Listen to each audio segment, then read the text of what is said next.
attempt. I think we were at 6-9 and then we were.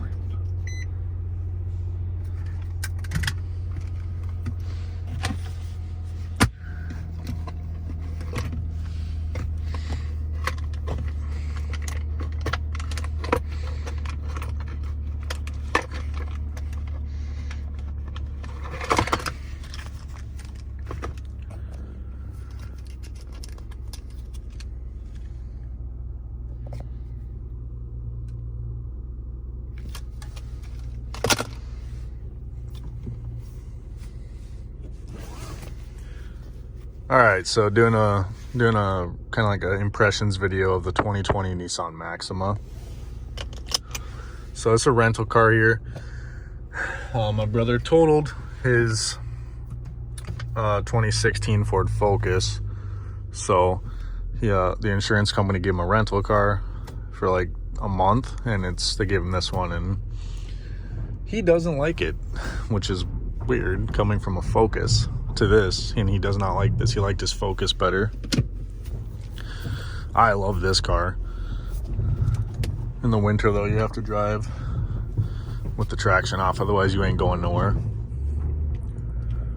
But just kind of go over some stuff I like about it and what I don't like. I've been driving it like every day for like a week now, because he's been driving. If he had to go anywhere, he's been driving my parents' truck because he just doesn't like this, which is strange. But I don't really have many complaints about it. But it's cold right now, so obviously not going to get on it. But some of the highlights about it, I think the exterior styling is really good. We'll do a little walk around of it. It's pretty cold out, but 13 out, it's not bad. It's got a really good styling. The exterior looks really good. I think the interior looks really good, really classy. Don't know why this is all like that, but that wasn't like that. That's why it's got the no smoking sticker, because it's a rental. But my take on this car right off the bat after driving it for about a week is it's totally worth the price. It's a good car. It's fast for a naturally aspirated 6-cylinder motor. I wouldn't say, okay, it's not fast, it's potent. It gets up and goes for what it needs to do. I mean, you get to 100 way quicker than you need to. It's got heated seats. Surprising it doesn't have cooled seats. I'm guessing on the higher trim levels you can get the cooled seats. It's got Apple CarPlay, Android Auto. It's got navigation, which is actually pretty decent compared to a lot of other stock nav systems. I think this one is pretty simple and easy to navigate and use, and it's pretty good, pretty accurate. You got like your features like adaptive cruise control right there, so it just kind of adapts to the car in front of you and follows them. All your steering wheel controls are good. They're proportionate. They look good. One thing I'm going to say right now, you're going to see this in the video, is this particular car has a nice pull. It pulls to the left, like it'll slowly start to pull to the left. And on the highway and stuff, it actually almost yanks to the left, which is kind of weird. But it's got nice diamond like panels here all across there and in there.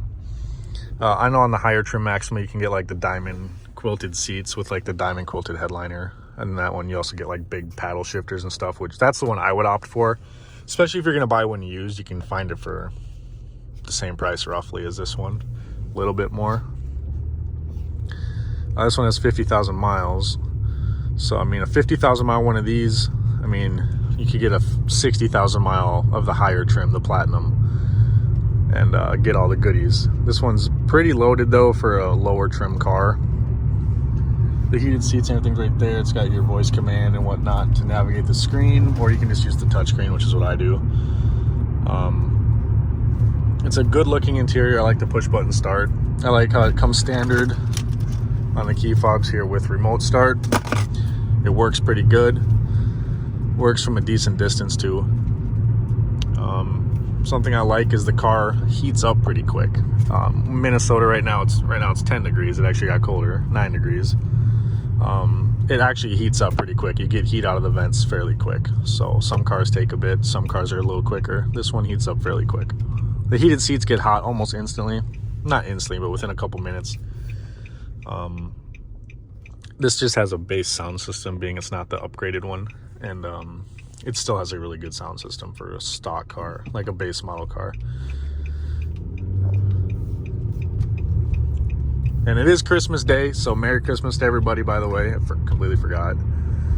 But kind of tells you can cycle through in here, but it tells you the speed limit right away and everything, which is nice. Like, you can cycle through it. Different things. Fuel economy. I drive it pretty aggressively because it's just kind of fun.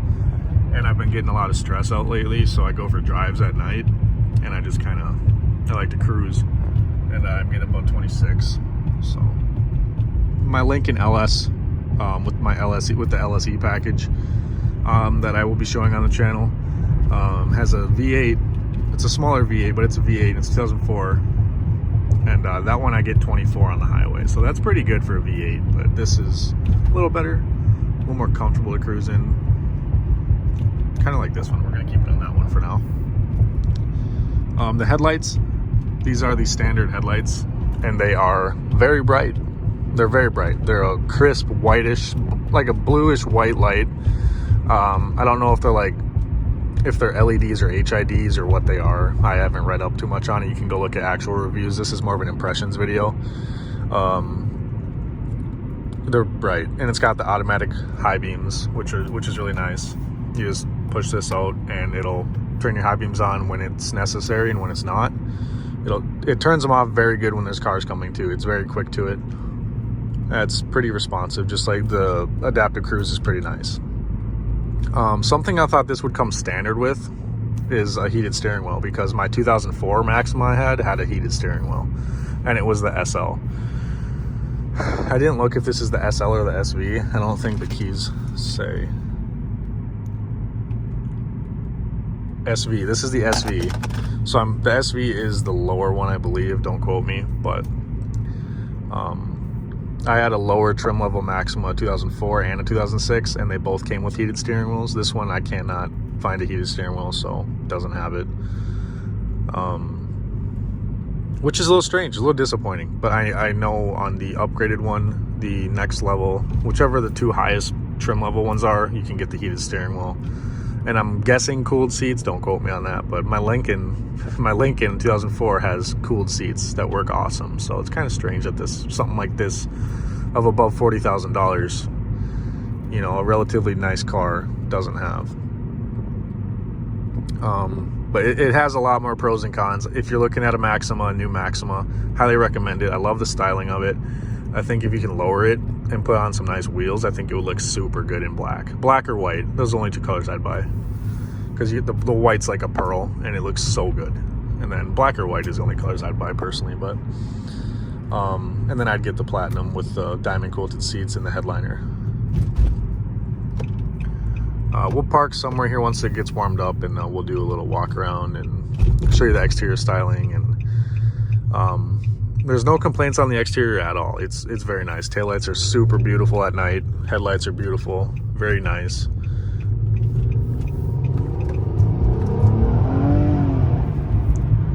Yeah, she's not slow for sure. I'd say it feels about as close as a new Camry XSE with the V6. I've driven a few of those. I like those a little better because of the 8-speed transmission in them. I'm not a fan of the CVT in this, but it's economical, I guess, and whatnot. But I much rather see this with an 8-speed transmission, an 8-speed automatic. I'm going to list off some of the cons here while I'm driving, while it's heating up. Some of the cons I would say are the the touchscreen itself. Twice now on me when the car's been fully warmed up, so it's not even cold, twice now has glitched out and froze to where I had to pull over, shut the car off, and turn it back on. So that's been a little frustrating. And it also has the lane keep assist that vibrates the wheel if you get too close to the sides, which is okay, but it's a little touchy and a little bit annoying. And yeah, but the screen is frozen a couple times. It's fairly fast, but it freezes so far twice, which is crazy. But Apple CarPlay works, Android Auto works. Takes a little bit to pull up, but then it comes up and everything's fine. Yeah, everything else is pretty straightforward. I mean, it's got a lot of room in it for a decent sized sedan. It's comfortable in the back. I've had my buddies back there, some hockey sticks and stuff, and some backpacks, and it's very comfortable to sit in. So yeah, I'm gonna let it drive and warm up here a little bit, and I will come back and we will do a little walk around of it and kind of conclude the video. Just want to give my impressions of it while we have it. It's a nice car. I like it. I would definitely recommend buying a Platinum. This isn't a platinum, but I would recommend a Platinum.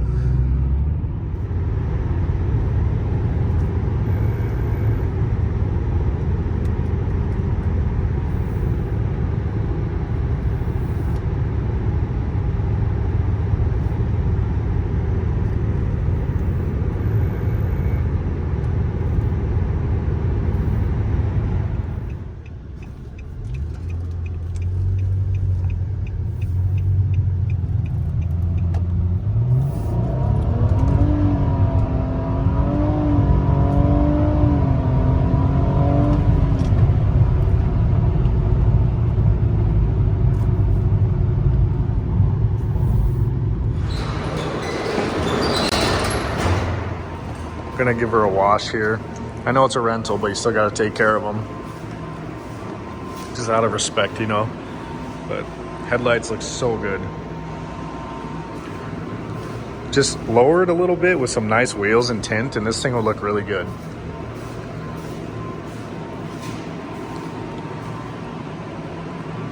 It's got keyless entry, so you just keep your keys in your pocket too, and you just come up. You can lock it, or you can unlock it and hop in.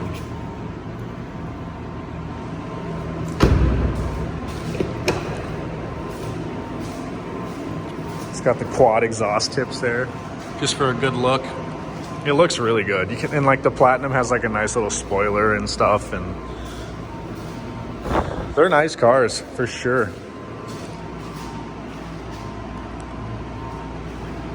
I believe the Platinum has a little bit different, like a front fascia on the bottom, kind of like a front chin spoiler. But I'm just gonna get this salt off of here and take care of it. I've washed it 3 times now in the last week, just out of respect. You know what I mean? It's a nice car.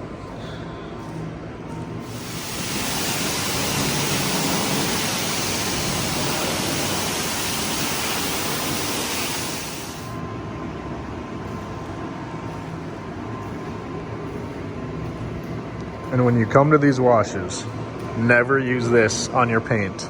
This is for your wheels or engine bay. Never use it on your paint.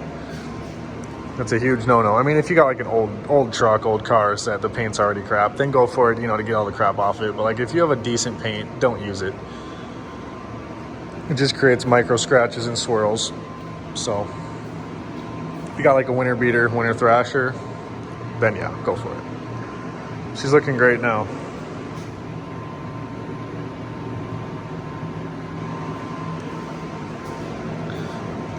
All I do when I come to these, come over here, I usually put $8 to $9 in, never more, unless it's like my Lincoln, I'll put like 12. I start with a degreaser. This one, the degreaser and the pre-soak don't work right now, but I use a degreaser on the wheels and like the lower side skirts and around and on the bottom of the car. Just be careful with that. And then engine bay. And then I go ahead and I rinse that off, and then I use pre-soak for the whole car. And then I hit it with a high pressure soap, really good. Let that soap kind of sit for a minute. And then I use a high pressure wax and then a rinse. After I do the high pressure wax, I don't rinse it with high pressure. I rinse it with I don't pull the trigger all the way. So it's like a mist, so it just kind of trickles the wax off. Doesn't pressure wash it off. And that wax you can see is doing its thing on the hood.